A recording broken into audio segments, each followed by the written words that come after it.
Yes, good afternoon. Kaya naman sila Batbatira, inyong pambansang Batbatera. Maagita ni Perme. So, karon tingtingan na dapat. Once po tingting na atong luwag o kaning kaldero, tapos kaldero, meaning to sinatay mga issue, ana. So, ang atong issue for today's video, muna siya ang atong video karon itapik na to karong hapuna.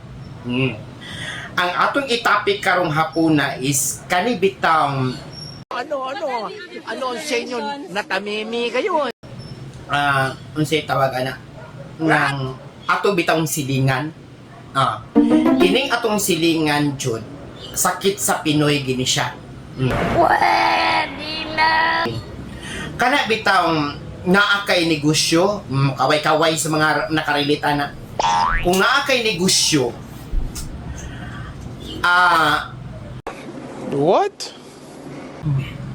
kanang pag once gani nga medyo example B, nagnegosyo kag banana Q, kusog ka istanan, kabantay ka ana, pagkasunod adlaw to ana po na dito sa unahan nag banana Q na pud. Banana Q iyan na nabutang nga banana Q plus turon. So karon ang matabuan na nawad-an kag customer kay siyempre ang imo banana Q iya banana Q plus turon mao ring akong presyo ha.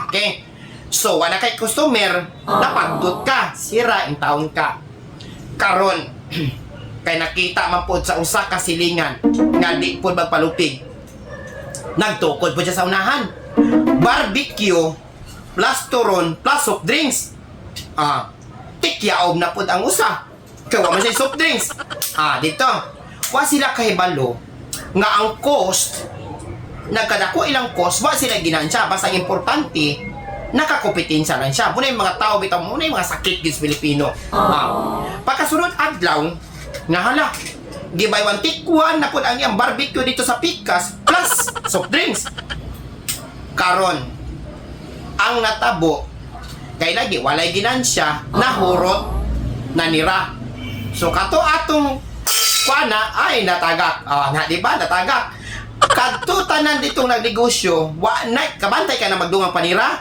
ang unang ning sira wala siya kasustain kay wala ni sa customer giilog sa usa wala nakagwanta ang usa kay ni additional siya cost wala na siya kakapital lunod di same ang kato sa muna siya nga nganong dili mo sustain ang negosyo kay tungod aning atong batasan nga pagkasinahan di ba mao na siya unang kamo ayaw mo na undangi na